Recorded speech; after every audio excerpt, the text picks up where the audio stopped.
It makes me feel like someone's gonna burst through. Sadly, no one's gonna burst through, but we are live now. Getting this close. So close. Holy crap.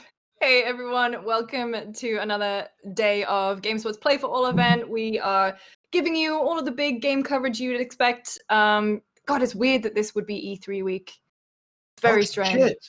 Yeah, we would be at E3 right now. But also we are doing daily charity live streams for COVID relief, money going to direct relief, as well as Black Lives Matter. The donate links are on the screen right now. So today, for today's charity stream, Tamora and I are joined by Troy Baker. Hello. Man, it makes so much more sense now why I feel like trying to drink at, 11 o'clock in the morning.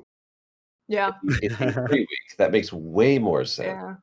I did a tweet the other day, which was like, I'm glad I don't drink, because if I did, right now I would definitely be drinking nonstop, and I would not be able to conduct.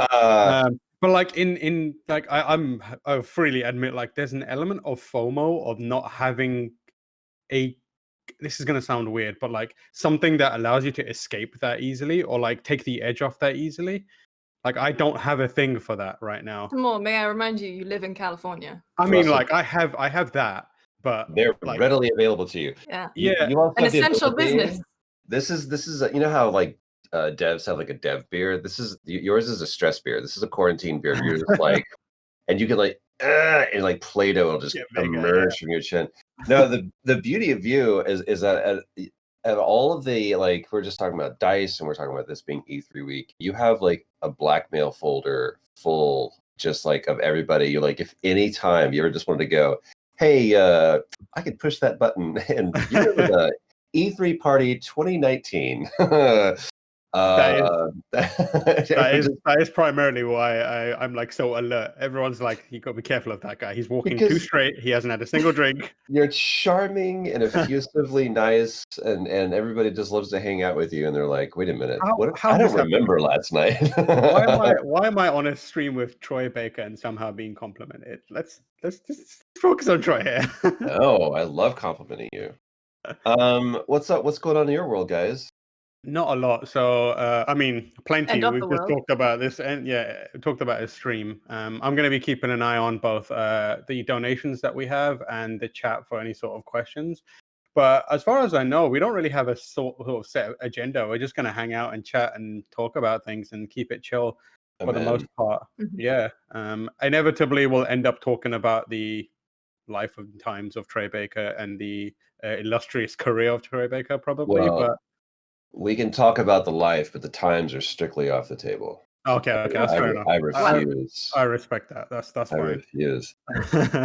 My life is this right now, dude. I spend more time in this room within these four walls. I think there's four walls. Maybe there's more than four walls because there's a part of it that goes a little wonky. But yeah, this has become like home base for me, and I have like. Right when quarantine started, it was like, whoa, dude, what are we gonna do? Because like most people trying to figure out, it's like, well, how do we work? And fortunately, I'm in an industry, number one, where it's full of professional problem solvers. Like that's what devs do, right? They go, all right, let's create a problem, and then on the back end of it, let's solve it. And so games, fortunately, by and large, there's a few that obviously pushed and paused for a little bit, but then others were like at the perfect point in their dev cycle where they could just kind of keep cranking. I had on one title that we can't talk about. One morning I had a courier show up to my front door, and there were 4 Pelican cases, and it was like, here you go. And inside of this were like all of the gear for helmet cams, and they're like, let's see if we can do a full facial capture at least. But there's talk of trying to do mocap. They're like, how big is your studio? I'm like, So maybe, I mean, if you could set up an Oculus or a Vive, setup, then you could do that here because it's the same tracking thing, right? Especially on Oculus, you can track your hands. It's so freaking cool. I'm looking at my Oculus right now. Yeah, I was gonna say, Greg's got a Vive. He got it for oh no, he has the Index. Yeah, he's got the Index for when Half-Life came out. But my issue with VR is that I get motion sick incredibly easily. Yeah. Although Vive was the one that gave me the least amount of trouble. I used to live with a friend of mine. He was a developer and he had an Oculus development kit 2. Okay. And he decided to hook that up to Half-Life 2. That was single-handedly the worst experience I think I've ever had playing a video game, because the tracking. Well, no, it was the tracking was off completely, and the latency was so bad because it just wasn't wired up properly. And I don't know why, if that's given me a weird Pavlovian response to any kind of VR. Do you know what the cure for the motion sickness for in VR is? Ginger. What does she have to do with this? Your joke was better than mine. Yours was good. No. I was just saying, don't do it. But your joke was way better. But yours wasn't even a joke. It was like an apothecary kind of. Put this under your tongue. Home remedy. I went to. I remember going to one of the first ever. It was a first press showing of this VR game. I can't remember what it was called. But the guy who ran the studio, it was a first-person adventure title, so a lot of ducking and interacting with objects and reading things. The guy who ran the studio was so motion sick in VR, I had to stop after 10 minutes because I got too sick. He had to take over, and he was basically retching his way through the demo. And I just felt so bad. But then the PR had like this massive selection of ginger biscuits and ginger home remedies, because apparently that offsets the nausea. Right. Yeah. It does. My first experience was, I think I've told this story before. My first experience was that I think it's called VR Zoom, but it was like VR strapped to a bicycle, and you stationary bicycle. But within the game, you were riding on a horse. So I did that, and I was like, okay, horse riding, I can kind of try and make this work. And it was making me feel sick. What the developer didn't say is there's actually a twist to it, where once you reach a certain speed of pedaling, your horse becomes a Pegasus and begins flying. And amazing. Like, did not tell me that. So like, I'm pedaling, immediately this virtual horse that looks like it's, rendered on a PlayStation 1 suddenly takes off, and immediately my fight or flight just instinct like kicked in, and I just leapt off. I just leapt off the bike. Like, I was like, I need to get off this. I wasn't sure if you we started fighting the horse. Punching this horse. Which way did you go? Because he took flight. Did you take fight? That would be that sounds like something that Job Stouffer would know about, because he has been a huge proponent, especially for any kind of VR that fully engages you and is immersive in the sense of like involving your body. He lost, I don't know how much weight, like a lot. He's fit. He's huge, like proponent of VR, because we were at that GD DICE that we were at this year. He was there, and he was like pitching me on VR, and I was like, man, trust me, I want to be behind this. But like, if you follow him on Twitter, you can see, and or anywhere else, you can see he posts like regular updates, and he's got like a room set up going where, dude, he looks like the only guy in the club, VR club, and it's like. Just where you gonna dance, and I'm like, damn. You see that guy doing Beat Saber, and it is just like he's a force unleashed, man. It's crazy. With no pun intended for Force Unleashed and Saber being said. Very good. Very good. I was actually gonna ask you there. We started talking about your work already, but like you getting into doing motion capture. I was gonna ask, like, are you in a situation where you are kind of able to do the voice work stuff? But then it kind of, when you said to facial capture, it reminded me of that quote that you said like a little while back, which was like the quote is, a lot of people asking you how to become a voice actor, and your advice is drop the voice and just be an actor. So like, I thought you were setting up for the DICE joke that I said, where it's like, buy a good mic and wait for Nolan North and I to die, which is solid, which is also a good. But yeah, like, how's that been for you? Like, are you having to scale back what you're doing, or are people like really like, we need to get full mocap, send him the suit, send him everything? Send him the ping pong balls. I have my own. The The full like PCAP rig is maybe coming. I think people are being. There's one shoot that I was supposed to do, where it was actually I was gonna have to do it out of country. Doesn't matter where, but Ooh. and obviously I couldn't do that.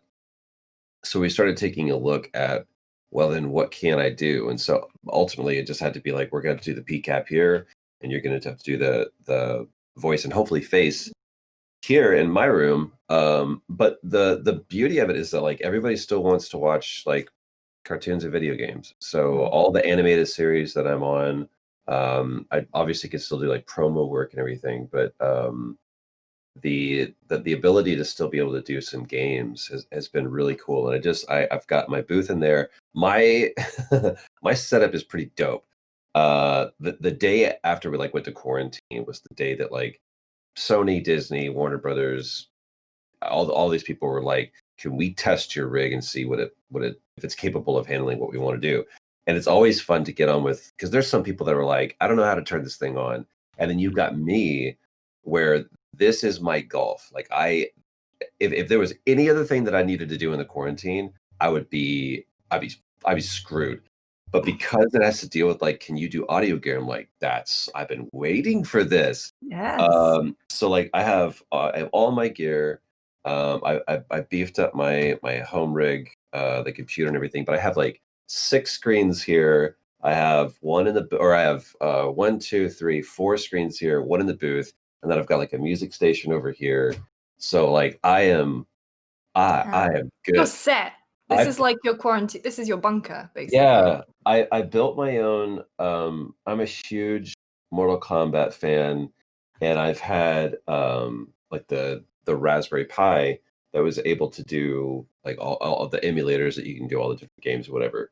And so I have a PS3 fight stick, like a Mortal Kombat like official fight stick. And so I'm looking over at it right now because it's so gorgeous. But I put it up and I like put a little monitor in there. So I guess I have 7 screens up there, so I can actually play like Mortal Kombat. And all I care about is 1 through 3. I mean, 10 and 11 was just like awesome, and it's still somehow is not. Fatalities always are fun. But there's just, and even Ed Boon, I think he said that Mortal Kombat 3 is his like favorite, at least at that time, favorite version of it. Once they introduced the run button, it was just characters that were in there. There was no Raiden. You had to get. That's the best. And I, as much as I love consoles, there's still so much of me, especially right now when I want comfort or whatever. I picture myself. There's some people that picture themselves, with controller in hand. I'm at a stand-up arcade for some reason. There's just I miss being in that environment. I miss the dim lights and the smells and the sounds of an arcade. And maybe that's one of the reasons why I still like Vegas. It reminds me of being in an arcade. Oh man. Has you ever voiced or been involved in like a game that's in arcades? Have to be.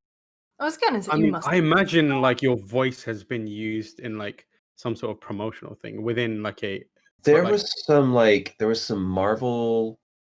I think it was like Marvel versus Capcom, like pinball. Because you did Nova in 3 or Ultimate, so maybe it's Ultimate. But I know for sure we did I did Moon Knight. Weird. For the pinball. Oh. There was some Joker stuff that we did for pinball. There's a lot of like the big 4D rides that I've done stuff for either like Marvel or DC, like those big arena things or the so there's definitely that, but like Dissidia? Maybe? Maybe. Wait, Dissidia in an arcade? Yeah, oh my god, in Japan, it's massive in Japan. Yeah. No. Yeah. It's huge. So you've been to Odaiba, right? You know what I'm talking about in Japan? Yeah. Okay. Odaiba, Joypolis or whatever it is. Yeah. There is, I don't know if it's still there, and I hope that it is. There's this ride, I guess you would call it, called Room of the Living Dolls. Ooh. Remember that? Wow. There's no like, it's all in Japanese. Mm-hmm. So you come in and it's just a small like dining table where I think like 4 people on this side, 4 people on this side. And you like sit like on a wooden, you sit down on a chair, and then they give you headphones. You put headphones on. And all around the room, up on this railing, are little creepy dolls. And they're just like staring down at you. And then at the end is an empty chair. And he's telling us the story. We don't understand any of it. And then he closes the door, and it's pitch black. You can't see your hand in front of your face, much less the person across from you. The door opens, and you see somebody move, and then it slams shut, and the lights go out. And all of a sudden, you hear this voice from where the chair is, this creepy old woman. And so they're like, okay, so it's gonna be like some creepy thing where they kind of come around, whatever. And all of a sudden, I'm like, and she's walking right up to me. I'm like, of course, she picked the dude that I freak out and stuff like this. Like, I'm not good at scary movies. It's not my thing. And she just decides to get right down in my ear and is whispering in my ear. And all of a sudden I hear her like pull out some scissors. And she puts the scissors next to my ear, and she's talking about how much she loves to cut the hair of her dolls. And I feel, she goes, snip, and she cuts. I feel my hair go flip, and off goes a lock of my hair. I'm like, wait a minute. And then all of a sudden she's screaming, and we hear these dolls. All of a sudden, like this little creepy little doll voices starts coming up, and then running around. And then I hear a shotgun cock. I'm like, what is happening right now? And a boom, and I feel this impact on my chest, and my chair falls through the floor. Like, whoa, has to be like 3, 4, 5 feet. And I'm on my back, and I'm like, holy crap. And I hear the voice way high up above, because I've fallen through the floor. So she's still up there, and she's basically telling me, you're gonna be buried here forever. Ha ha ha, ha, laugh. And then all of a sudden, my chair comes up, lights come on, and we haven't moved at all. And it was all in the headphones. No. Okay, no. They had a tiny air cannons that were right here. So when you hear that snip, and you feel the poof, your mind makes the connection. Our seats tilted back like maybe 4 inches, and then dropped 4 inches, and then came back up, and but it made you feel like you fell like to your death. Jesus. It is the scariest, coolest experience, and everybody else had the same experience, because they all felt the old woman coming to their ear as well, and we all like looked at each other, and we're like, holy shit, that was the coolest thing ever. So if you're ever in Japan, go to Odaiba. I think it's on the 3rd floor of Joy Plus. By the way, best cure for a hangover, because I went there super hungover. Little balls. What'd you call them? I went and got vanilla ice cream, and the other little commissary that's there, vanilla ice cream, French fries, and ginger ale. Nice. Oh, yeah. They have is it the Hyperlease, oh my god, that stuff. We went out. You can buy it in like from the vending machines and from just the convenience stores, but it's designed specifically to lessen the impact of hangovers, if not eliminate it. I miss Japan, man. I lived there for 2 months. I've been there twice. Yeah, I lived there once for like, I think we were there for 3 weeks, shooting a game that never came out. And then we lived there for 2 months doing a game that unfortunately came out, called Binary Domain. Hey. You are not. If you tell me you like that game. Hey. What? Binary Domain is a underrated, fantastic game, and you should be proud of your work involved in it. What?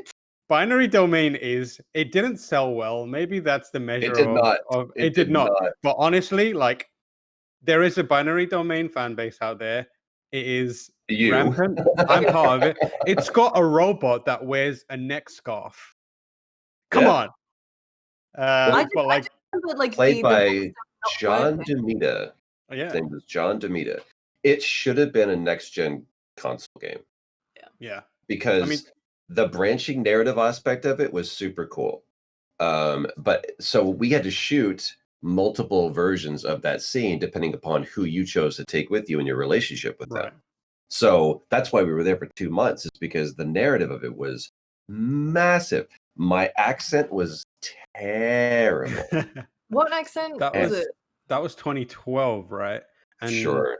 Yeah, and so that is the game was one of the few games created by Ryuga Gotoku Studio, which is the Yakuza team, was it? obviously. Yeah, this is the Yakuza team, and it was wondered why designed you had by such a good connection to this game. The Yakuza boys. Yeah, it was designed by Toshiro Nagoshi, and genuinely, like, people really, really love it, and it's like thought of as a game that, because it wasn't like really scrutinized and analyzed, a lot of what it did wasn't explored properly. So like the critical reception wasn't super positive, but it's one of those games where it's like if you dig into it, it's got a lot to offer, and it's fun. The shooting felt great, and it was like really, it had a lot of heart to it. So It had a decent story. Yeah, not a great story, but a decent story. And they the cover art alone is enough to go groan. The cover art is not great. The perspective on the character model is not great. But you played a character called Charles Gregory, who was born in the United Kingdom. So you mentioned earlier that your accent was all over the place. It was all over the place. And there was a lot of like Jun Yoshino was at the time who's the producer on that. You know Jun? Mm-hmm. Okay. Yeah. He went on to. Where did he go? He was on. Bloodborne. He was on Bloodborne. Yeah. Jun was so great because he was just he's like a Japanese Pauly Shore. He's just super chill and just laid back, crazy hair, and he had piercings and everything, but you could always tell like when he needed to be a little bit more corporate, because he would just like dress up a little bit more. But we were surrounded, obviously the team was Japanese, and so we were trying to be very mindful of how we communicated and everything. So the first time that I met Jun, I was like, it's an honor to meet you. Thank you so much for having me. He's like, yeah, man, that's cool. Good for you. I'm like, oh, okay. How much have you understood about what I said? But we had such a great time, man. Those were good times. Travis Willingham played the lead. Holler if you're dead. That was his catchphrase. Holler if you're dead. But Travis, we all were like, hey, all of us get paid the same amount, no matter what. And they were like, okay. And we're like, good deal. We did a good thing for everybody, except for the fact that there are some people that were like, oh, by the way, you're going to be off for the next week, so go do whatever you want. Travis worked every day, was in every scene. He was first in and last out. Worked like a dog on that thing, man. I mean, just like, and it was the stage was right on the wharf, and we did it in July and August. We were there, so it was just the hottest months. And then I literally left there. I got no time to do anything but stay inside of Tokyo. But some people went off to Kyoto. I stayed there, and then I came back and literally landed in LA, got picked up, and went straight to a studio and worked on Saints Row 4 for the next 3 weeks. I didn't live in my apartment. I wasn't home for like a solid 3 months. The first time I drove back to my apartment, because I lived at the studio that we were doing Saints Row at, and I drove past my apartment, and I was like, oh shit. I had to turn back around. I was like, I literally drove past my building. Dang. We're gonna carry on. I was gonna say we're gonna come back to your British accent, but before we do that, I just want to remind everyone that please remember to donate using the links below. You can see it. We're raising money for Black Lives Matter and COVID relief. We had some donations yesterday, which we didn't get a chance to read, so I'm just going to quickly rattle through them. Please. Levi Harvey, $25. Chet Vanohus, $100. Brian Rosa, $25. Wendy Gregory, $25. Those were all to Black Lives Matter. And then we had Jared Myers, $20. Anonymous donated $5. Bryce, $35. Laughing Heart, $1. Neo Falcon GX, $5. And then Only Melts, $5 towards COVID relief. I'm on the website tvtropes.org, and under Troy Baker, one of the achievements that you've got is fake Brit, and it says he's really good. And really is in italics. Okay. Pulling off British accents. And it invites the reader to compare November 11, Excalibur, Schneisel, Charles Gregory, Arlon, Vankis, Sinestro, Loki, and Jetfire. So do you reckon your British accent has come along a long way now? Much better. Here is the best. Yeah, because a lot of those are passable and some are laughable. Okay. But you're in a room with two Brits, so we can rate your British accent right now. The beauty of it is that Mike Bithell, whenever I try to, because I've worked with Mike on a couple of things, and Mike's great. I'm always like, "Hey, dude, can I do a Brit?" And he's, "No, can't do a British accent." Come on, man. And he was like, "In your defense," he was like, "It's perfectly good." I was like, "Great." So he's a man of discriminating taste.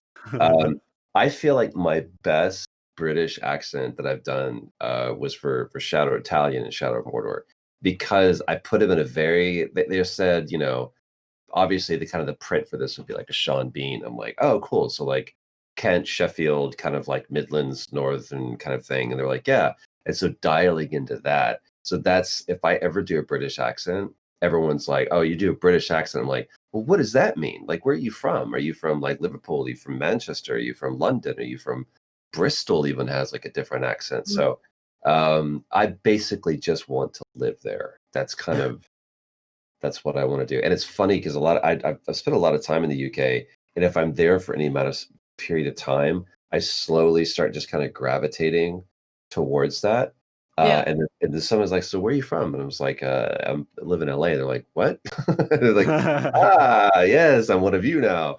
But like I have my especially in London, I've got my little like quadrants blocked off, and that's a great feeling. God, man, I miss London. Same. Yeah, We're really literally stuck in this country. It's weird. Yeah. I mean, stuck is a weird word. It's more like now that the option to go back has been closed off. Oh yeah. Yeah. Absolutely. Because I'm not even from London, but I called it home for 6 years. I'm from Newcastle. I was gonna say you're from the northeast. Yeah, this is a fake accent. Yeah. Tab, where are you from? I was born in Pakistan, but I've raised in East London. So I'm from far East London, yeah. Leytonstone boy. Leytonstone.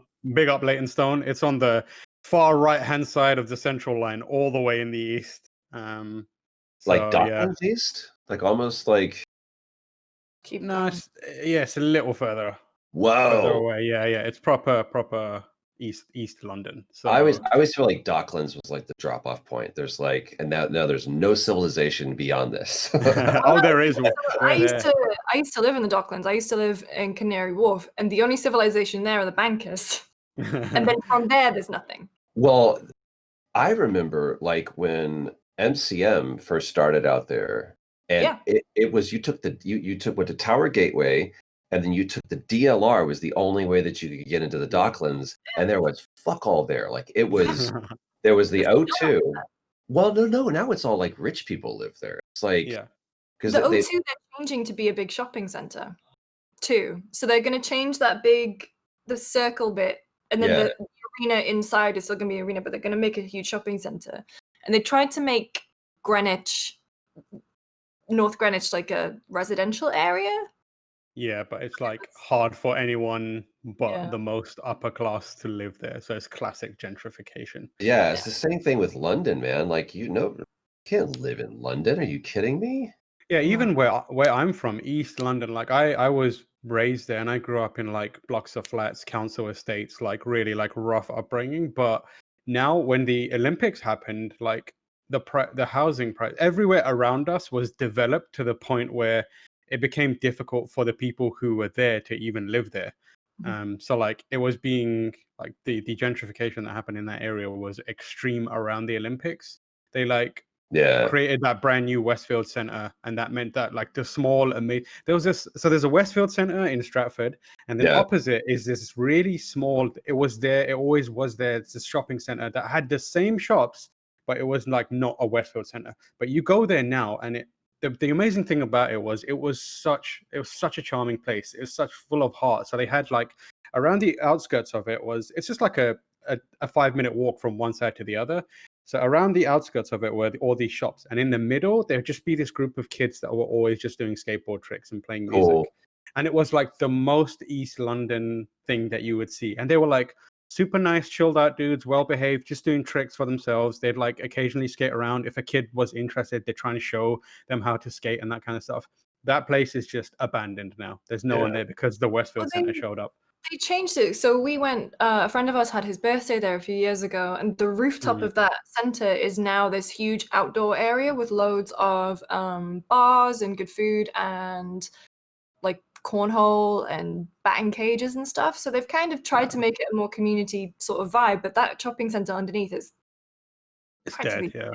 Just literally in the last 2 minutes, your Newcastle just came out. That was great. I reminded you of home, and all of a sudden this started a little bit more lyrical, and there's like a lilt to it. That's the thing. I to my parents. Talk to your parents. That's when it comes out. Or either that or like customer service phone calls. Yeah, because I do that because Geordie got voted the like nicest accent in the UK. See, there it is. And it's meant to be very calming. And usually if I'm calling customer service about something, I need something. And so I'm, just quite, Man, I appreciate your honesty in that. Kill him with a kind accent. What'd you call it, Geordie? Geordie, yeah. So you had Jersey Shore over here. Yeah. Because the Jersey Shore is, a lot of booze, people not wearing a lot of clothes, a lot of fighting. Yeah. Our version was Geordie Shore. Similar, except many, many degrees colder, which makes the people not wearing as many clothes very strange. Yeah, but equally as compelling.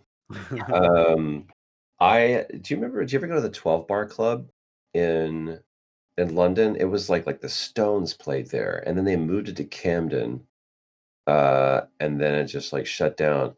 It was like that whole where like the underground music scene in London used to be, and then all of a sudden it was like, we can't afford to be here, because they were there in like the 60s and 70s, and then it was like that whole area, like you said, it's like that's where the shops are coming in, and you can't afford to live there. There's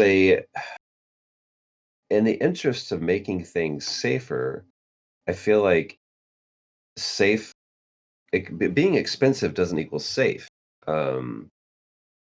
because it I don't know, we can get into that whole conversation. I don't like the fact of there being this notion that in order to protect yourself, you must make it incredibly expensive and difficult to get to.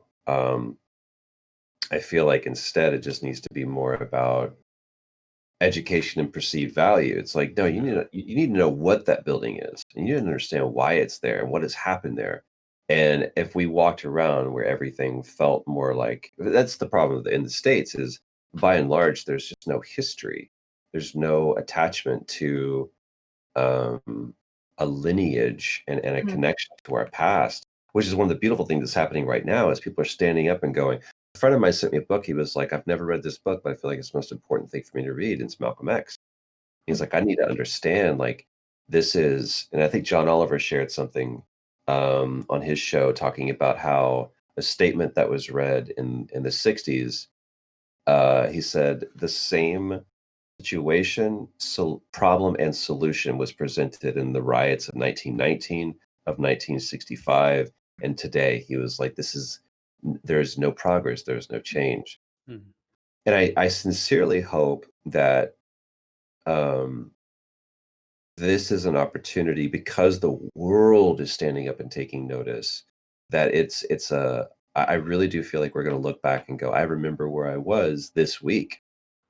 Oh, and God, it is the perfect storm. We've never been in this situation before. No one ever in our history, much less my life, has someone ever said, you can't go outside. Like, you don't get to go wherever you want, ever. We've always been able to afford a certain amount of liberty. And I think that I had a conversation with an amazing professor and anthropologist named Alice Roberts, and I said that COVID has been like the great equalizer. She said, no, it's not, because it's still affecting people disproportionately. But I think that, and I agree with her, but I also think that there's been this, everybody gets a little taste right now of what it feels like to not be able to do what you want, to get what you want. And I think that has seeded the fact, sadly, that that's what it's taken for a lot of people to stand up and go, this is wrong. It's like, yeah, now that every day of your life and of your father's life and of your grandfather's life, and if nothing changes, of their sons and daughters' life and their sons and daughters' life. So it's been a really beautiful time. I feel like we as humans are almost in this phase of being phoenixes, to where, yeah, we're burning right now, but my hope is that we're able to emerge from this all better and beautiful creatures from the ashes of this. So yeah, absolutely. And you can help people do that by donating. Like, wonderful setup. sorry to turn that into a segue, but yeah, we have that the phoenix rises from the ashes, we hope, but you can help that happen by contributing to causes like Direct Relief that we are raising money for, which is supporting healthcare workers who are fighting on the front lines of COVID efforts. And you can see our link down there, bit.ly/yes-COVID. And then we're also raising money for Black Lives Matter. And like Troy said, like, there are certain communities that are disproportionately affected by what's happening. Not just racial injustices and systemic social injustices, but also COVID. Like the Black community is severely, disproportionately affected. Yeah. So you can donate to both of those causes if you can, and it really helps. I want to go back to that thing that you said, where just because it looks shinier doesn't make it necessarily better.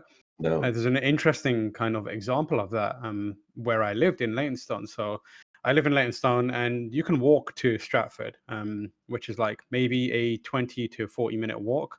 But there's nothing, the area in between, I actually used to live in the area in between as well. I've lived in almost every part of Leytonstone. The area in between is treated as like, almost like you don't want to go there. It's kind of like the projects. It's kind of like a ghetto. So people generally have that image of that area that they just try to avoid it. So if they want to go to Stratford, instead of walking from Leytonstone through that area, which is generally safe and perfectly fine, it's just the image of it created years ago is different. They take the train. But along that path, there's a pub. And that pub was the first pub that Led Zeppelin played at in the UK. So it's down the road from us, and most people have no idea it's that pub because they don't walk from. You go near that pub, and it's proudly like displayed on the walls. It says like Led Zeppelin played here. This is the first place they played, but no one knows it because they jump on a train, they bypass that entire section, and they kind of pop out on the other side to do their shopping at Westfield Centre. But I used to live there, so I was forced to look around. And what you were saying there, like, just because it's richer doesn't mean it's better. Like, the areas in between, sure, there might be some sketchy areas, but there's always something there that's interesting, and that's what makes a city or makes a place memorable. Those kind of the things that aren't on the obvious path, they're off the beaten path. And it's kind of sorry. Oh, sorry. I was going to say, it's kind of why every time I go to a new city, I love to do the open tour bus, especially if I've never been there, because like, otherwise I'm just going to walk around and I'm going to miss everything. But then you have someone yelling in your ear, you should look at this and this. And the one in New York is amazing because it's like, hey, and this is the first ever elevator in the world was in this tiny nondescript building. Well, how on earth would you know that unless, someone's there telling you? There's a person that I'm working with now as a producer for the channel named Tom. He started off as an intern with Retro Replay, and then I branched off and did my thing. He was like, I want to come with you. I'm like, kick ass, let's go do some stuff together. He's never been to, he moved from Connecticut to Boston and then went to LA. And I was like, well, I mean, you've been to whatever. And he was like, no. And he had never been anywhere in LA. And I was like, man, there's places that I've lived in LA for almost 15 years. And I've never been to the Getty Center. And it's literally like, I mean, not even 5 miles from my house. And I've never been. My wife has been, Traveler, my son has been like 3 times, but there's always something like, and it's like the same thing with the ocean. Like we live 15 miles from the ocean, and especially right now with like no traffic, we could be there in 20 minutes, and you get to see a beautiful force of nature that you never get to experience. And I was like, man, we really should. Every time we go there, like, we really should do this more often, and we don't. It's the same thing. It's like a lot of times I feel like what you need someone going, hey, have you ever seen blank? And then having someone come to you and take you there. So now it's not just like you said, the open tour bus is great, but you're kind of dependent upon someone giving you, like, you're seeing it through their lens, or you're seeing just a very factual, there's that building that has this thing and that's it. As opposed to, let me take you to my favorite place in LA. And it's this like hole in the wall taco place. And you're like, here's my story behind this. And them being able to share that, I think helps me understand. Like, whenever someone takes me to their place, like, I'm going to take you to my favorite restaurant, or I'm going to take you to the place where I first fell in love with LA, or whatever it is. What it does is it imbues me with understanding that number one, it reinforces the notion that we're social creatures and that it's important for us to remain connected to each other and share each other's stories, but also that a place, no one can tell me, like, the place can't tell me that it's important, but someone can tell me why it's important to them. And if it's important to them and they're a human and I'm a human, then therefore it can become important to me. Or I need to go and find my version of that old hole in the wall taco place.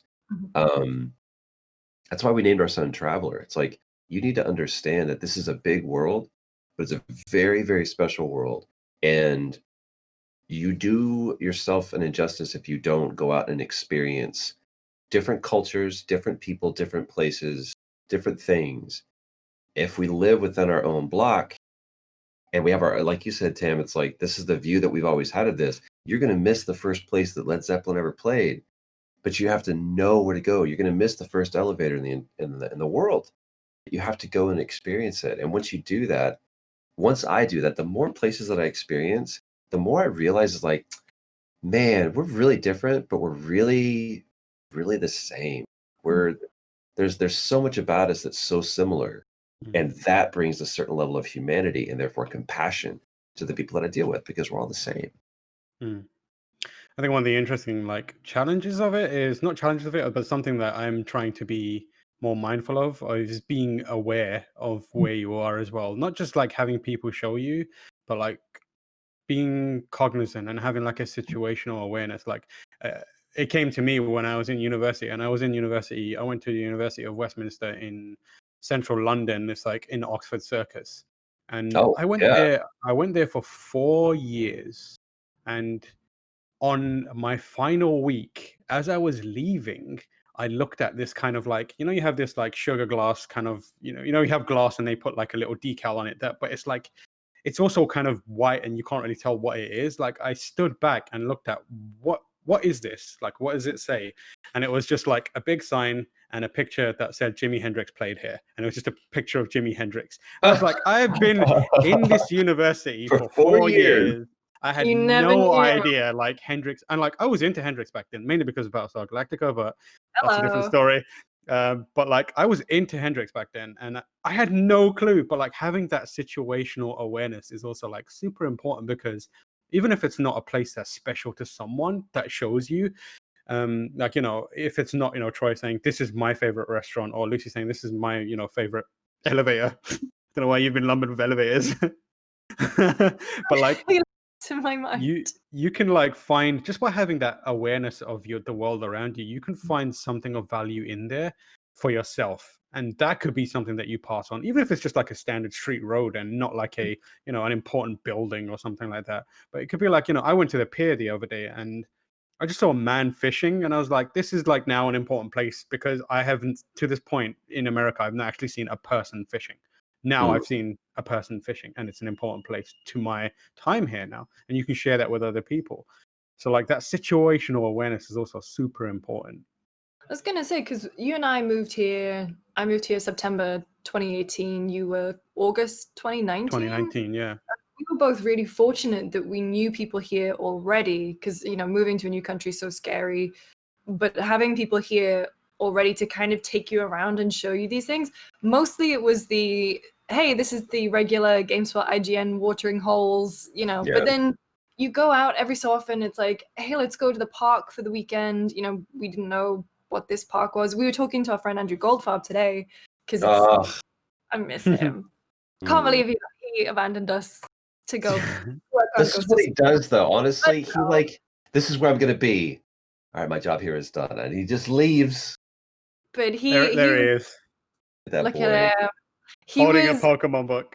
He was reminding us of that day, and I think that was the first time either of Tam and I had been to Japantown here in San Francisco, and he was showing us around, and it's weird that, I don't know, maybe it's just the way that my mind works. I don't piece together that as one day. I piece it together kind of like Google Maps-ish. When you go on your phone and it shows you where photos were taken?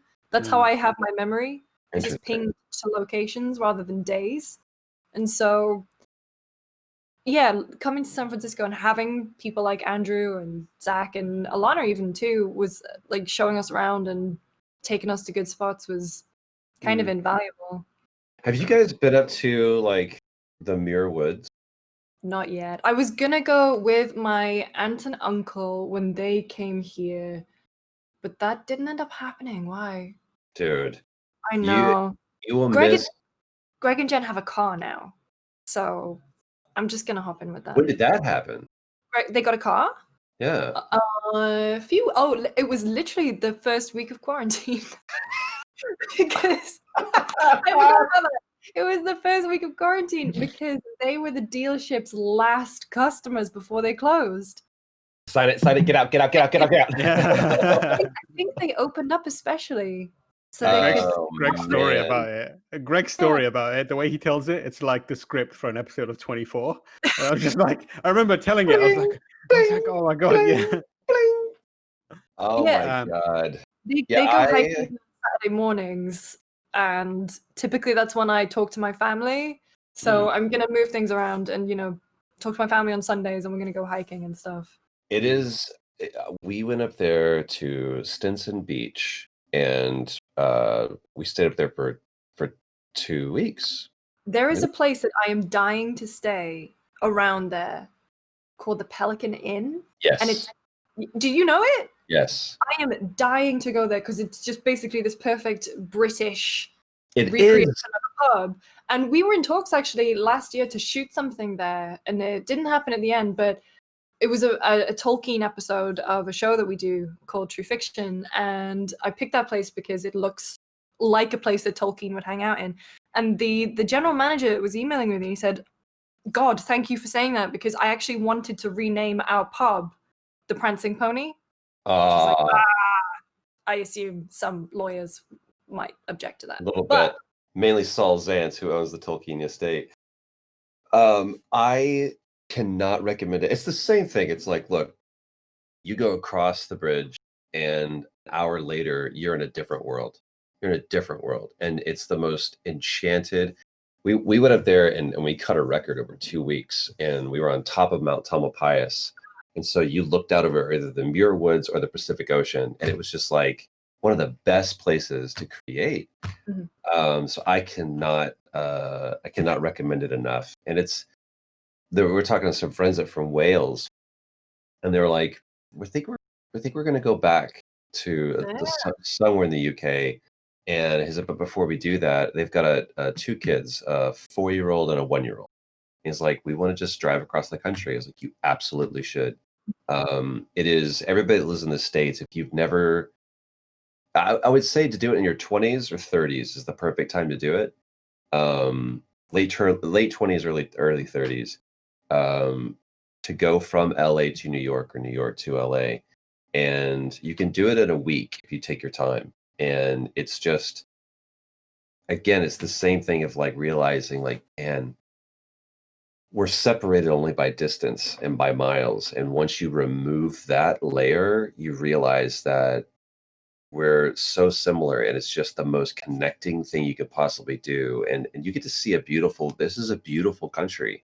But to understand its history, to understand its cultures, and to understand the people that live, to me is incredibly informative and necessary, to our own unique experience and our own story. Without that, just going to keep doing this rinse and repeat. We'll keep doing the same thing over and over. Because I can't drive, which you can choose not to. I haven't because learned of yet. legal reasons, but you could if you wanted to. I mean, yeah, I could. I mean, it's like a golf cart over here. It's all automatic. It's fine. Rules of the road, yeah. But I feel like that's a big thing that's holding me back. And actually, I'm not really one for New Year's resolutions or anything. But I did, at the start of the year, I did think to myself, I need to learn how to drive. I've moved to this country. I'm seeing a lot of one particular state, and I mean E3. I've come out to visit devs here before. Most of it's either LA or even Montreal. But I know those two places so well, and I'm doing myself a disservice because I don't know how to drive. I could just get a zip car and go somewhere. Tam, does it not just sound like she pitched a show? Yeah, this sounds like a OP show. I can drive, but I haven't got my license here, so we could just do the universal license. They transfer. Everything we've discussed so far seems like it could be turned into one show where Troy, me, and Lucy just travel the country, and Troy points out all of his stuff that he likes. I am down. Like, I'm serious. We could do this on our phones, but everybody just hold on a second. We got a show we got to pitch. you get some GameSpot budget behind this, and let's see. Yes, money in here. Yeah, dude, it will take 1 week, and I will show you.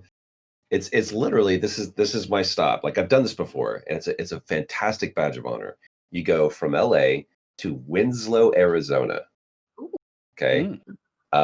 There's fuck all to see there but two things. Then you go from Winslow to Santa Fe, New Mexico, which is a divergent thing because you got to go through Albuquerque, and you just take a left at Albuquerque like Bugs Bunny, and you go up to Santa Fe. And you get to see this really cool.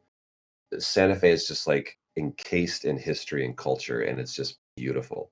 And then you go to Oklahoma City, and then you go from Oklahoma to Nashville, and you take a left at Nashville, and you go up to Washington, D.C., and you pass by 1600 Pennsylvania and flip the bird, and you keep going to New York.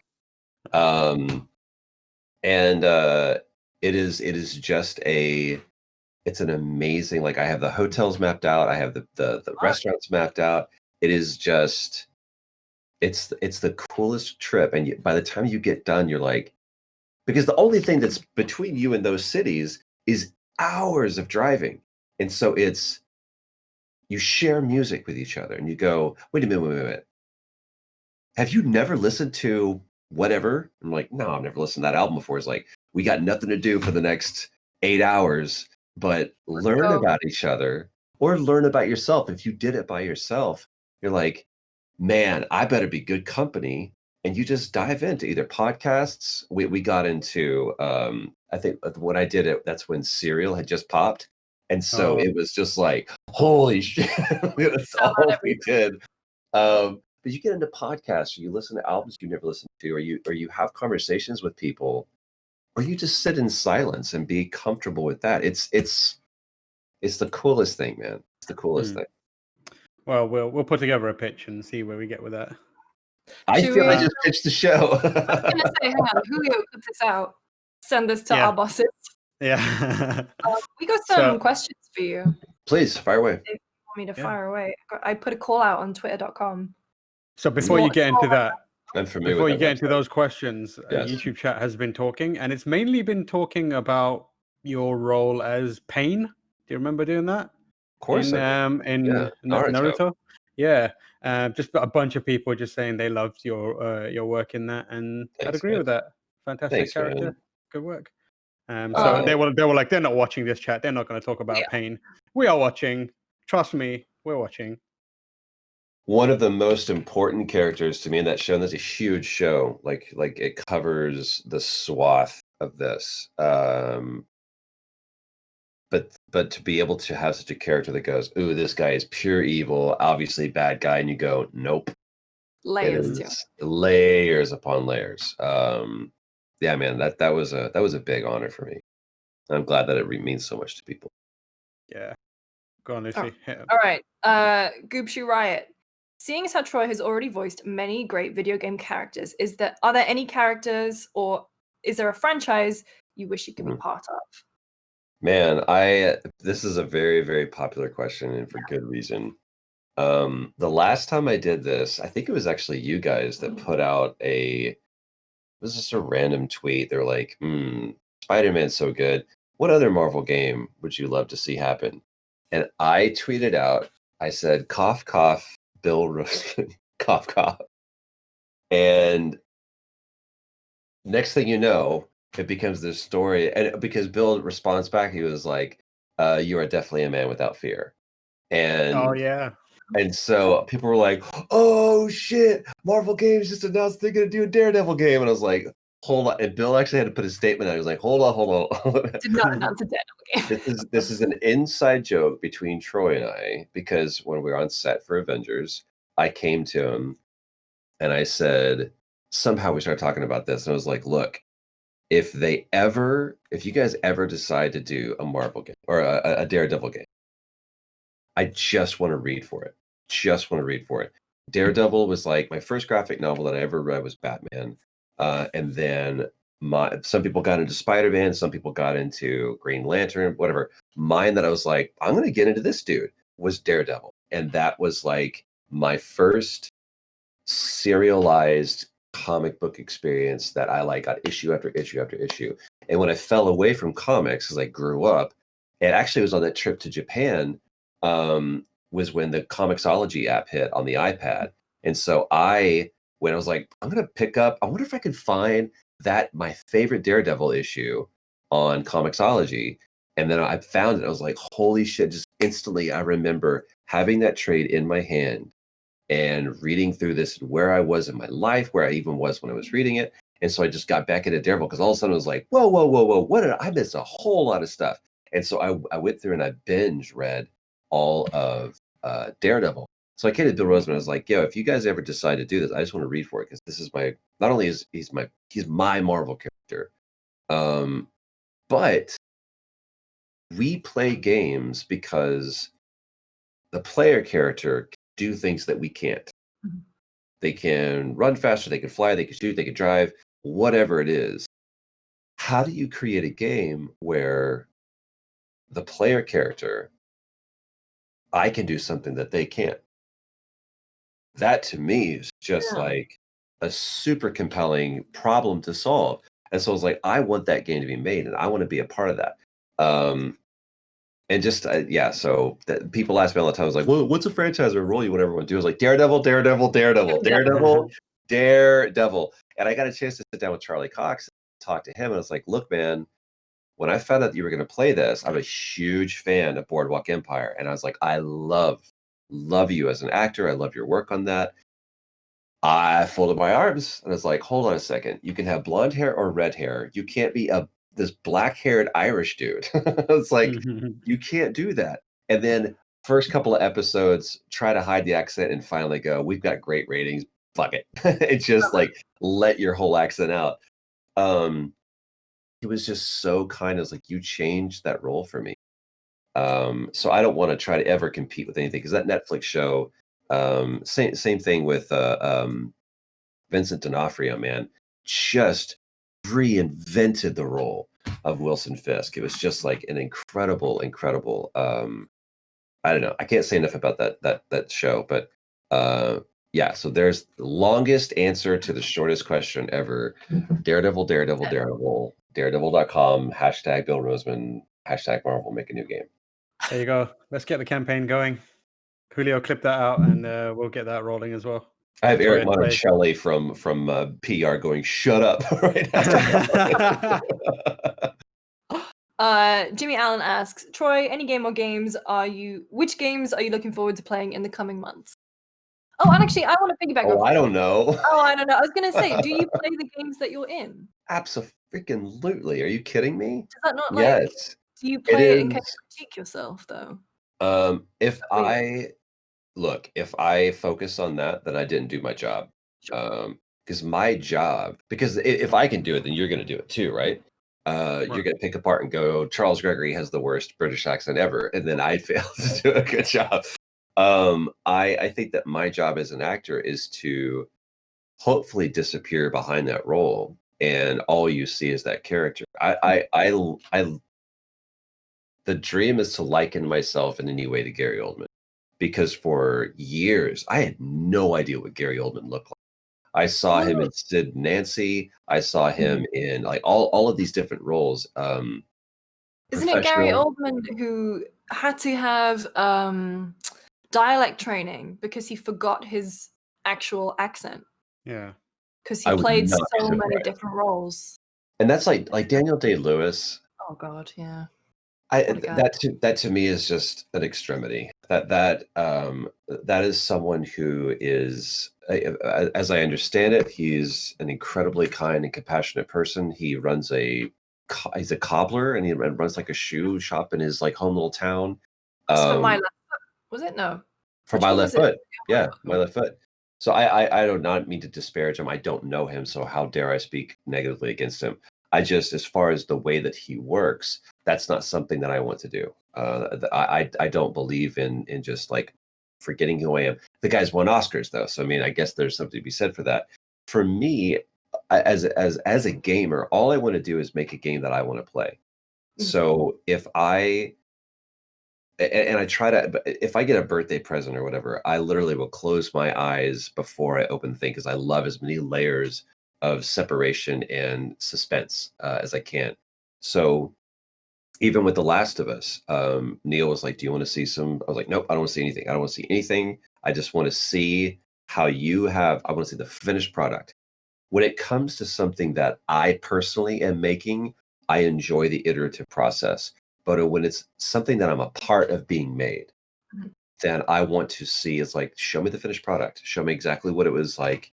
Because I know what my part of it is. And to be able to see the finished product to me is just so rewarding. So yeah, I mean, I've got stacks of games either on my hard drive or all around me here of Mm. games that I played. I can't think of one just off the top of my head that I haven't in some way experienced, but by and large, I love to pick up the controller. I buy them. Um, Even if somebody gives me one, I'll keep it for like more of a keepsake. But I still love to. I'll buy it, download it, and load it up and play it just because I love experiencing it. And to me, there's some people that don't need this and they don't agree with this, but in order for me to understand what it is that I need to do, I feel like I need to understand the the end result, like what's the end product, to be able to speak of the English. So Mm. yeah, absolutely, I play. Awesome. What's something that you this is a question for me. Like Yes, think Lucy, yes, about this. Hi, thank you. Your position in games right now, like what would you go and tell yourself when you were first starting out doing performance capture and mm, voice work? And how do you think you've changed over that time? Like is it easier for um, you to fall into roles? no, no, I think it's still just as challenging. I Mhm. think that I have more tools, um, and I'm equipped more to be able to navigate into that. Um, I think for the longest time, I don't think I know. I People have myself included, had the problem of continuing to audition after you got the role, Mhm. because there's this feeling of I don't deserve this, and I thought for the longest time is like, someone's gonna find out that I'm not good, and boy, on that day they'll be like, you fooled us for a long time, but we're on to you now, and that just doesn't serve me, nor does it serve the project, especially the character. But I remember, speaking of, no, I was actually, it was San Diego. Um, Paul Crocker, fellow Brit, um, sat me down. He was like, "I want to take you to drinks. This is at San Diego Comic Con." And he was like, "I want to take you to drinks. I got something to tell you." And I had just auditioned um, the for the Joker, for Arkham Origins. And he goes, they're going to give it to you. And I went, oh, nah, I don't think that's the right move for me right now, man. And he was like, well, you should say yes. I'm like, no. And so I turned it down. And then they came back and they offered, I turned it down, and I turned it down twice. It cut to Ames Kirchen, who's the head of Warner Brothers Games at the time, called me into his office and was like, I want to show you something. And he played back my audition because they had filmed it for reference. And he goes, that's really good. And I was like, thank you. He goes, no, you don't understand. We think that's really good. And we're really smart. You need to get over yourself and trust us that we're not going to make you look bad. And we think you should do this. So it was total imposter syndrome because I was afraid of failing. And so if I could go back and tell myself anything, it's like, it's not just you in there by yourself. You're surrounded by a team of incredibly talented people that want you to succeed. And I think that I spent more time trying to impress rather than just simply express. And I've found great comfort in going in to a situation going, I'm going to do my best at this. And if you're willing to, let me make some mistakes and help me along the way, then I think we can actually both do something really interesting. And by and large, those have been the roles and the opportunities that have not only served me best, but that people have come back and said, hey, that one really meant something to me. It's the one where I came in and was like, watch this shit, and think I was going to impress everybody, that they're like, yeah, you're okay. Or you sucked. But my job as an actor is to come in and just understand something that nobody else understands about that character and show them what the character looks like, not how good Troy can. Because if I'm just trying to show you how good I can act, you're going to go, Charles Gregory had a shitty British accent. Charles Gregory is underrated. But I think to follow up on that, like imposter syndrome is something that a lot of people struggle with, like especially in the creative field and also, pretty much any job, right? So how did it feel, especially for a character like Joker? You had people on that were working, with the character telling you could do it. But I imagine there was still that element of like, are people going to love me? Because you were following for Arkham Origins specifically, you were following Mark Hamill. Oh yeah.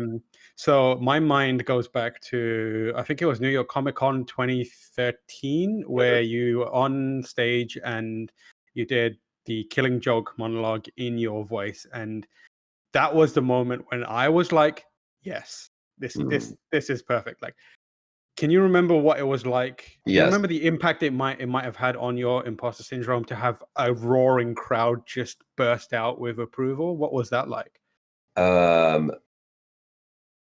It was visceral. But that moment was not, to me, the unlock moment. Right. Backstage, because I had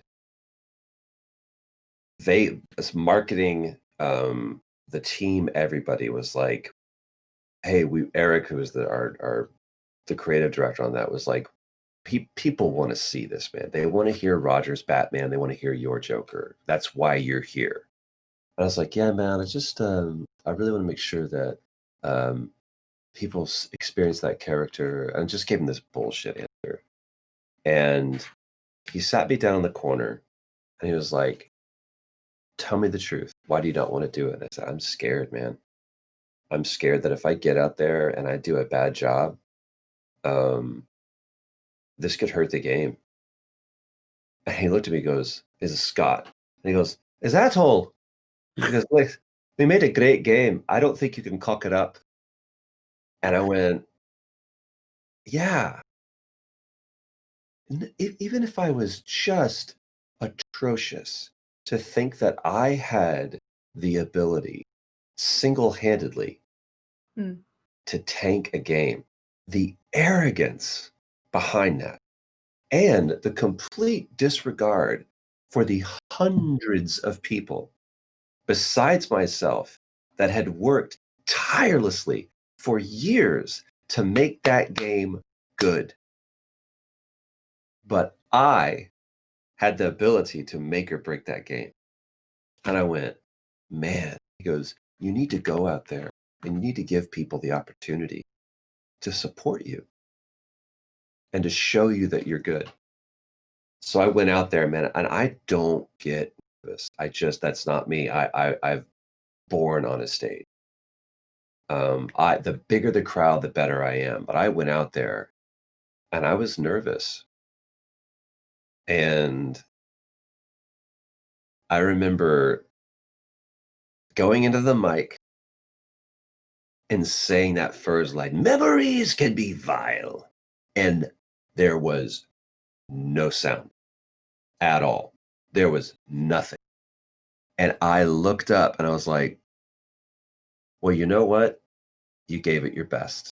And so I just powered through and I just finished it. And I was like, I was right. I'm not good. People are not going to accept this. And Roger was the first one to go, woo! And the crowd just went, whoosh. There's like in the video, I remember it because I've seen it so many times because it's just like I've heard Hamill my entire life. Like me too. Like you, I'm a huge fan of the animated series and the Arkham games. And I've seen that. I just like to see people do Joker voices because they become that character as a human. Like if you watch the behind the scenes of the development diaries of Arkham City and Arkham Knight and Arkham Knight and even Arkham Asylum, like Hamill's face contorts in a way that I don't see it. And like, so the reason I watch it is like to see if what that is. So you can see the impact Joker has on a voice actor, and you can see that in your one again. And it's most evident the moment it ends on a laugh, and then the moment the laugh ends, you can see you go from Joker to Troy, and you you reel back in the chair and like put your hand over your face, and you can see like a genuine reaction to the actual crowd happening. And I think maybe I'm being presumptuous, but I think that might have been the moment when the fear left you, because you can see like you're looking around and you can see like you're even like welling up a bit in that moment. Yeah. So it's just an absolutely incredible moment. If you haven't seen it, like just search for Troy Baker recites Killing Joke monologue, and you'll see it, and it's just like a pure moment in time. It was, man. It's because there were multiple people that were present in that moment within me. It's the actor that I was on that day in New York. It was the actor that auditioned. It was the actor that said no. It was the actor in Ames' office. It was this convergence, and it's the kid who was 6 years old that bought his first Batman graphic novel. It was the kid who ran home from school after being picked on and laughed at 3:30 to be in front of the TV so he could watch Batman the Animated Series. Whatever episode was being offered to me that day, because I had no choice. Yeah. And so we would watch the same episodes over and over again. It was a repeat because we couldn't just select through a menu and choose. And it was all of that. It was the kid who realized, holy wait, Mark Hamill, the same guy that did Luke Skywalker, is also the Joker, and the person who had seen Mark Hamill come back after 15 years of not doing it to being in Arkham Asylum, and that being my second favorite graphic novel, standalone graphic novel, sitting right there on my shelf. When I found out they were going to do Arkham Asylum, I was like, that's going to be the most, how do you change that and make that into a game? Am I going to be able to cut my hand, with glass just to keep myself from going insane? It's like all those beautiful moments. But I remember Mark and I have met on a handful of occasions, not more than a handful now. And we were at Keeley's show at the Game Awards. And I was leaving, and Mark was backstage, and I was like, "Hey, Mark, Troy Baker, great to meet you." He's like, "Oh, nice to meet you," or "Good to see you." Like, "Good to see you too." And I kept going. I feel his tap on my shoulder, and I was like, turned around, and he goes, "I thought I had to ask my daughter, did I do a game and forget about it?" He goes, "You were magnificent." He was like, "You did such a great job." And something that Mark, I don't say yes to the Joker unless Mark has said no, period, to this day. And that there has been times when someone has approached me and they said, we want you to do this. I'm like, have you asked Mark? They're like, I mean, no. It's like, then you got to ask him. If he says no, then I'm your man. But if he says yes, it needs to go to him. And Mark and I, for a time, had the same agent. And Mark caught wind of that, and he was like, "You're a stand-up kid." I was like, when I say that you're my Joker, man, and I am a custodian of it for a time. But my job as an actor to not only show you what the character looks like, but hopefully in doing so, I move the needle a little bit and show you something about the character that you may have never known before. Because you take a character like the Joker, and it's just like, that's one of the greatest characters in literature. I'm never going to be able to be better than Mark Hamill. But if I could be different and show you something that you never knew about him, then I'll have done something. Absolutely. Just a quick reminder. I mean, we're so engrossed in the conversation, we keep forgetting to plug the things that we're supposed to be plugging. Yeah. But please donate to COVID relief efforts. We're raising money for healthcare workers fighting COVID. You can see the links on the screen, bit.ly/GS-COVID. We are also raising money and donating it to Black Lives Matter, which is bit.ly/GS-BLM. We've had a $25 donation from Jeremy Orris towards Black Lives Matter. Thank you so much. Please donate if you can. If you can't, share the link and let people know that Trey's here, dropping knowledge. Give us heartfelt recountings of his career up until this point. But yeah, Lucy, do we have any more questions? Yeah, we do. Jacob McCourt, fan of GameSpot After Dark in our Discord. I just started playing Death Stranding, and you're in it. Can you tell us what it was like to work with? Can you tell us what it was like to work with Kojima while playing Higgs? And I suppose actually your work on MGS5 too. Too, man. I will tell you. People know this as I'm a huge Metal Gear fan. Right? When I heard, when I heard there was a different person doing an Ocelot voice, I was like, I'm not sure about this. And then when I heard the voice, I was like, he's done it again. Thank you. The beauty of that was that I quickly that news of me playing Ocelot, I quickly was upstaged by, there's also going to be a different Snake. So, and just for what it's worth, David Hayter is fantastic, but as someone who has played a role that's been played by other actors, again, I can't hold on too tightly to a character because that makes the character too small.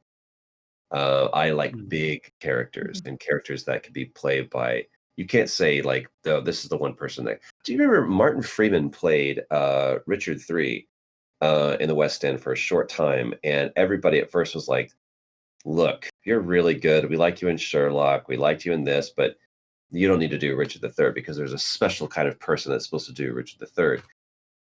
And what he ended up doing was showing you a completely different version of that character. And there's been people who have said that's their favorite rendition of it. And to have someone who Richard III is supposed to be this big bombastic character, and to play it by this, the basic British Woody Allen in performance, not another anyway. But the self-deprecating, that kind of thing, it was an amazing opportunity and I can't imagine Martin Freeman just really throwing himself into that. Go watch this curveball that he threw. But Kiefer came in and rolled with every punch. For whatever reason, he didn't understand that they were going to be doing facial capture. So he showed up, and he was like, "Why is there a camera here? And we need your lines memorized and all this." And he was like, "I need a moment." And he walked outside and he smoked about a half pack of cigarettes. And he came back in and he goes, "Let's go to work." And he threw himself into it. He also understood. I talk about the video game awards. He gave a speech. He was like, because of how your reaction and how you guys feel about this character has made me love this character.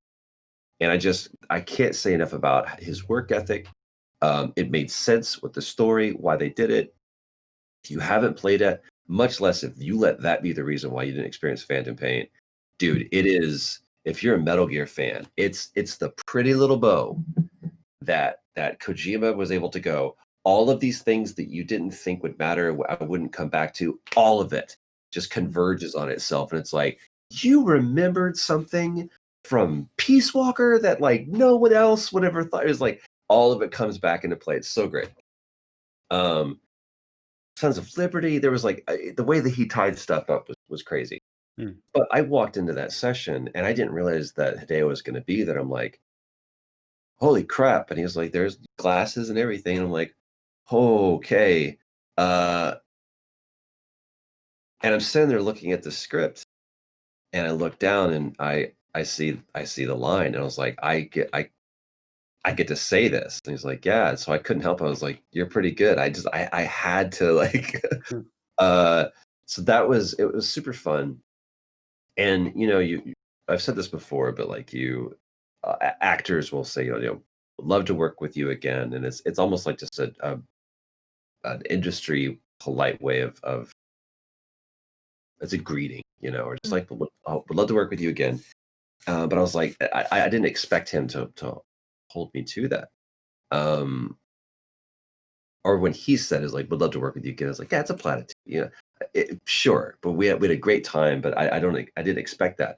And then he's tapping me on the shoulder at again San Diego Comic-Con. He goes, I want to introduce you to your co-star. And I turn over and it's Norman Reedus. I'm like, what is happening right now? I like checking my drink, going, who gave this to me? So first day on set, man. And there's so many moments that happened in between with Hideo and I that were cool and just reaffirming of him as both a genius and just one of the coolest people. But I'm on set and there's Norman, and literally one of the first scenes we have to do, we're kind of walking it through, and he's like, so you lick Norman's face? I'm like, yeah. So how do you want to do that? And they're like, well, you need to lick his face. And I'm like, yeah, but I mean, do I need to? And again, Norman was so funny about it. And it was like, let's get weird, man. Let's just do this. I was like, cool. So I got to lick Norman's face for the first scene. That guy has the most incredible work ethic. I thought you were going to say that guy has the saltiest skin lickable I have ever licked. For some reason, it tastes like raspberries. I don't know why his face tastes like Reedus raspberries. I don't know. That guy was down for anything. And we were rapping one day. I was like, so you take some time off? He's like, no, man, I'm going to Germany and we're shooting the show Ride that I'm doing. And I'm like, when do you rest? And he was like, never. I'm making up for lost time. And I'm like, wow. Get it. So, I mean, that guy is same thing. He's like first in, last out on Walking Dead. Works harder than anybody else you'll ever see. Was down for anything. Didn't go to his trailer when we were shooting. He was right on set with everybody else, ate lunch with everybody else, was down for anything. Only wanted the scenes to be good. Yeah, he's a good dude. We got a $25 donation towards Black Lives Matter from Corey Tay. Thank you so much, Corey. Much appreciated. Yeah, I guess one of the things I wanted to ask you was about how much. Obviously, people know. I'm not really sure how to phrase this question. Like, people know you as certain voices, Joel and Booker and Jason Todd and whoever it may be, many others. But like sometimes I was looking at your IMDb page and you were in Full Metal Alchemist and you're in Full Metal Alchemist Brotherhood as Greed. Yeah. How much do you remember those kind of characters that perhaps aren't always brought up every day? Like, you know, Dampier in Soul Calibur Broken Destiny, or, you know, some random other character. Do you still like draw on those characters as well? Because I imagine everyone's always like, can we get a little bit of Joel? Can we get a little bit of Jason Todd? Can we get a bit like, has anyone ever gone, can we get a bit? bit of pain from Naruto. If anyone is ever like, we want a little bit of Joel, I'm like, we need to expand that character because of that character already exists somewhere else. And if you're wanting that to be if you want to include elements of that person, then that's a pretty shoddy character. Like you need to give me a new person to play, right? But whatever my level of involvement with the character was, to say it's like I really feel like I became Man in Hat B for that one episode of some show that never aired. However much agency I'm granted in a character, yeah, there's always something remain. And there's people that have experienced. A friend of mine is musician and he's the guy that's played arena tours and he's won Grammys and all of this stuff. And he was talking about how in the middle of a song he like forgot the words. I'm like, how can you forget the word? Like Paul McCartney playing what was it? Coachella, I think it was. Forgot the words to Hey Jude. There's only really like 4. Not really. Nah. Hey, Jude. He just had this moment. The guy's 75, first of all, and he goes, "Forgotten the words," and the whole crowd was like, ah! "Well, yeah, Lilliputian." But I was like, "What an amazing! How could you possibly forget that?" There's this. My son is fascinated with the Beatles right now, and he has a favorite album, Sgt. Pepper's. But he can help, like Eleanor Rigby will come on and he'll just stop and look up and go, Revolver. He's 2. I was going to ask how old he is. He's and he'll sing, he loves to sing Yellow Submarine, Hey Jude, and I Want to Hold Your Hand. Those are the 3. So he's like covering like the Help Beatles. He's also covering the White Album Beatles. He's doing good. But there's this, everybody should watch this because my wife and I have broken this video down like forensically. It is the 1969 live broadcast version of, so this is like Abbey Road version or like era Beatles. And they're playing on some show and they perform Hey Jude live. And it is, I every time I watch it, I just get goosebumps because he was like the host, whoever the host is, he was like, for the first time performing in front of a live audience in quite some time. This is the Beatles, and this is like the band's about to break up. You know, they come together for Abbey Road just one last time to be a band, and after this, they're all going to leave.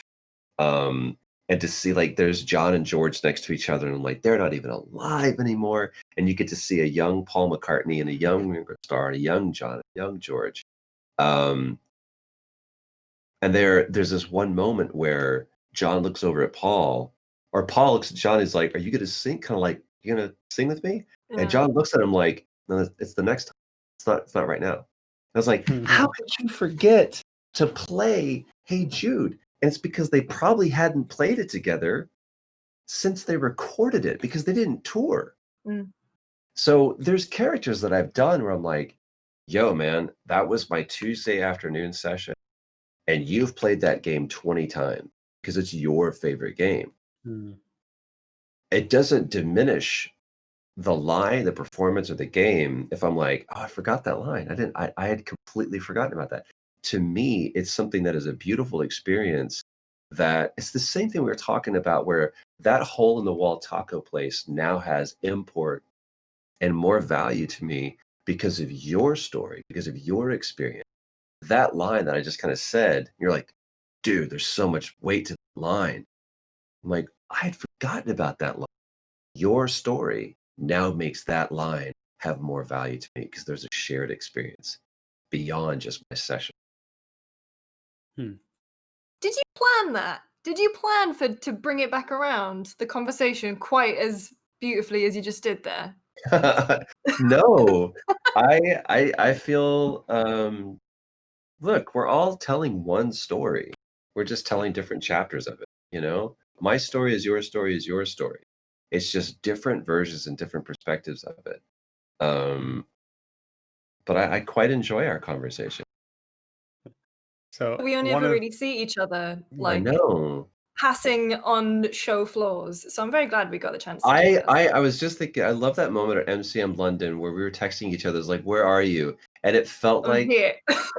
Oh yeah, Right. it was like trying to find, and you were like doing an autograph signing at the time. I Oh, think. yeah. Yeah. But it was like I felt like it was a room full of strangers, and I got to see a friend, and we just had this weird moment where we're like, okay, well, okay, bye. And it was like, I'll see you next time. But all of a sudden, like an 8th grade dance, and I was like, I mean, do you want to you don't want to dance? Do you want to dance? It was so much fun, but I just felt that was a great moment. And then that's when I found out you were moving to LA.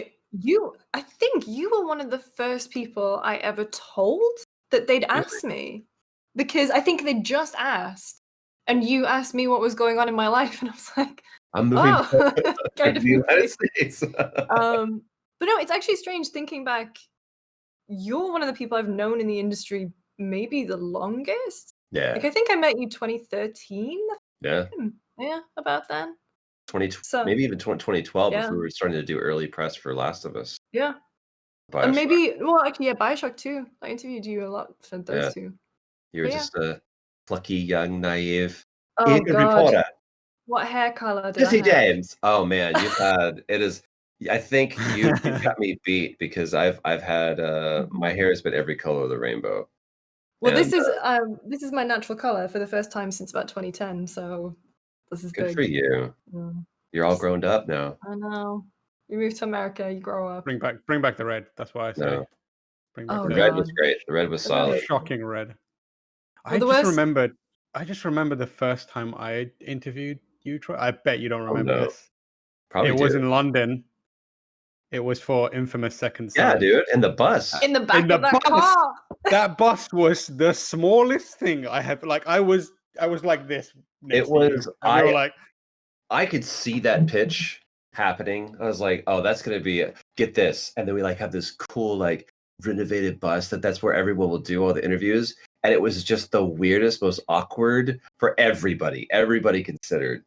To get a camera crew in there. Yeah, you're like, you realize we can't shoot through the windows. You're like, okay, that's not gonna. There was another one that we did in Rome that was super cool, where it was freezing, and they had these like heaters that were in there, and everyone was just kind of like crowded around on the heaters. I love because they don't really do press events like those anymore for games.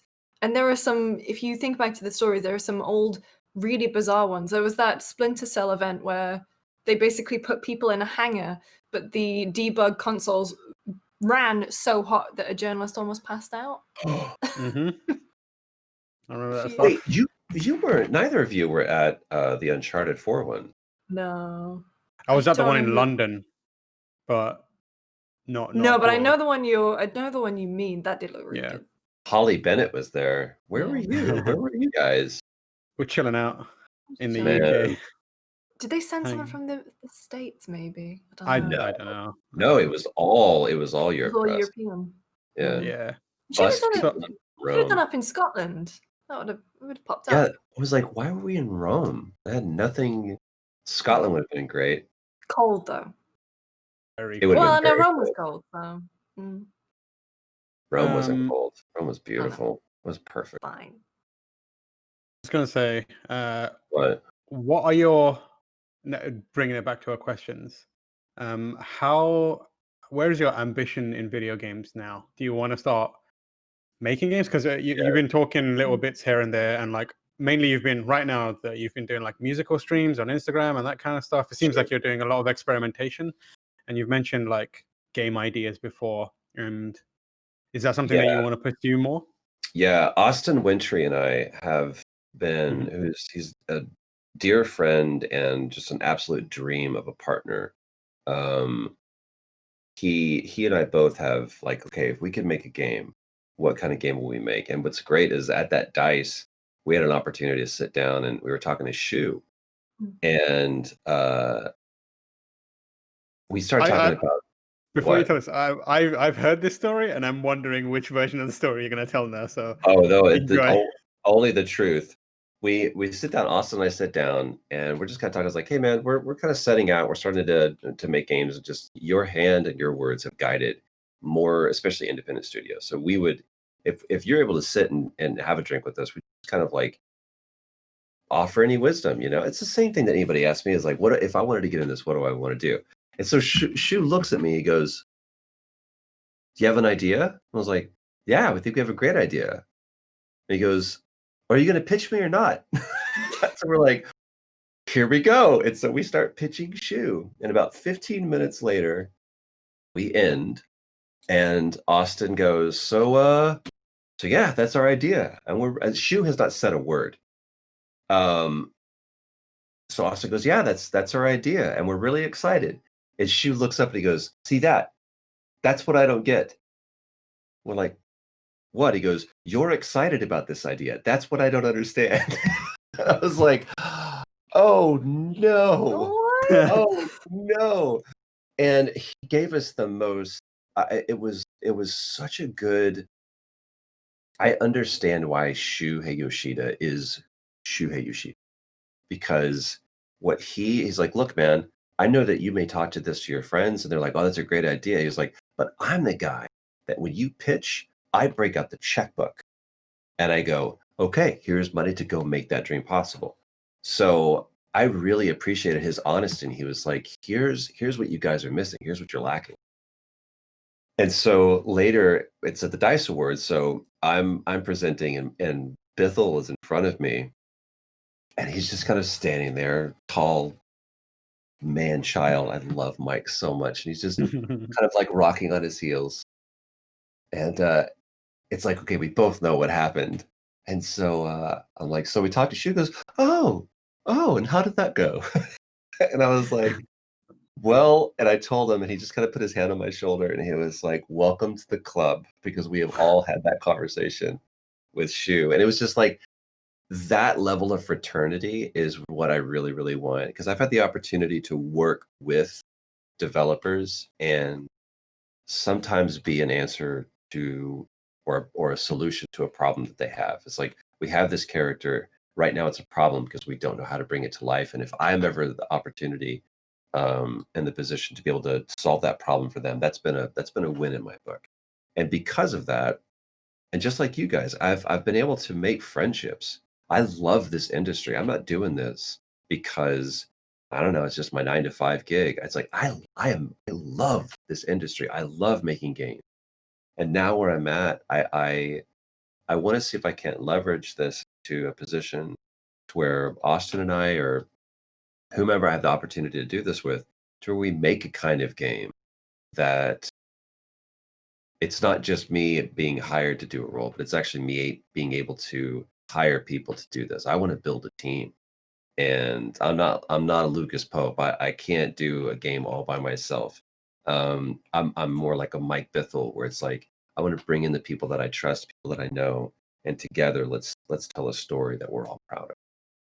It's interesting. There's not a lot of, but like a few different instances of people who would, not to pigeonhole your talents because you're a man of many talents, but like people who would traditionally be thought of as voice actors moving into that territory. Like the one that sticks out for me is another friend of GameSpot, Abu Bakr Salim, who voiced Bayek in Assassin's Creed Origins, just set up a studio in the UK to start making games with Will Phillips from BAFTA. So maybe you guys should work on creating this community of like new voice actors, and I'm sure Abu would be well up for chatting to you about the ins and outs of that and seeing where you guys are at.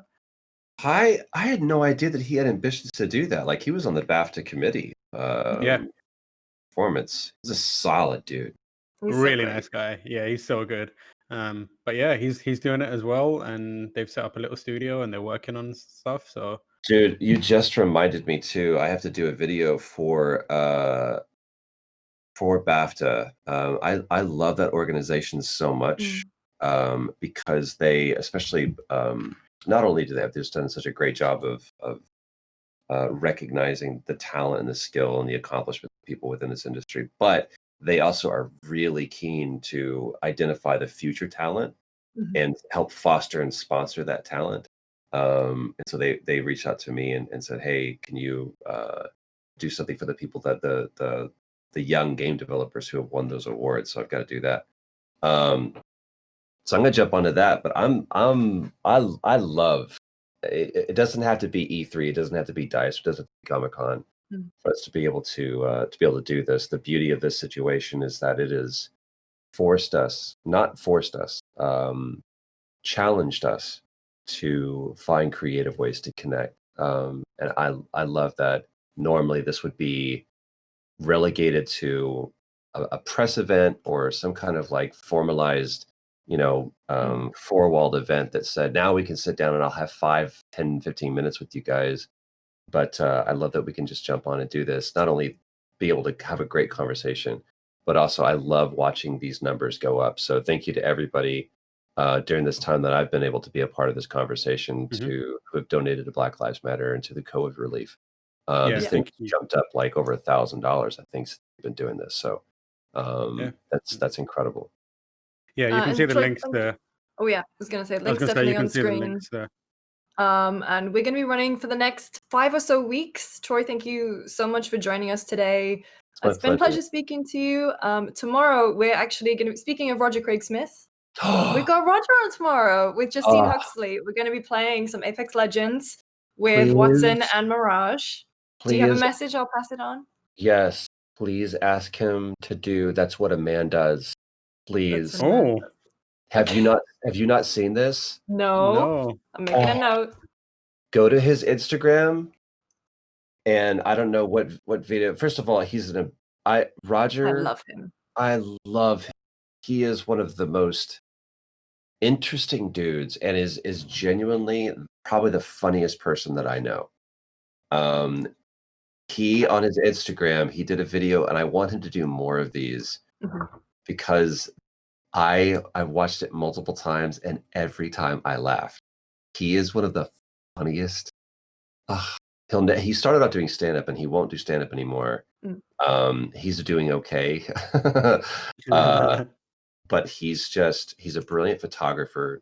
He's one of the most humble, truly gracious and grateful people that I know, and he's just you have to watch that video. Go to That's What a Man Does. I'm gonna watch it. I've made a note.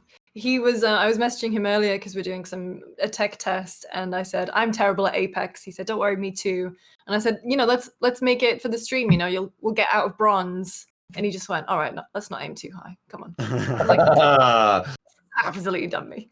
So yeah, I am envious. You guys are gonna have such a great time. So yeah, whenever you need me, I am here. I'm at your behest. Talk about my bad British accents, and we'll pitch that story or that show to GameSpot and get them to put us on the road once quarantine lifts. Hell yeah. All right, Troy, thank you so much for joining us. Thank you, everyone in the chat who's been joining along with the conversation too. Like I said, we'll be back again tomorrow with Roger Craig Smith and Justine Huxley to play some Apex Legends. See you then. Bye. Bye.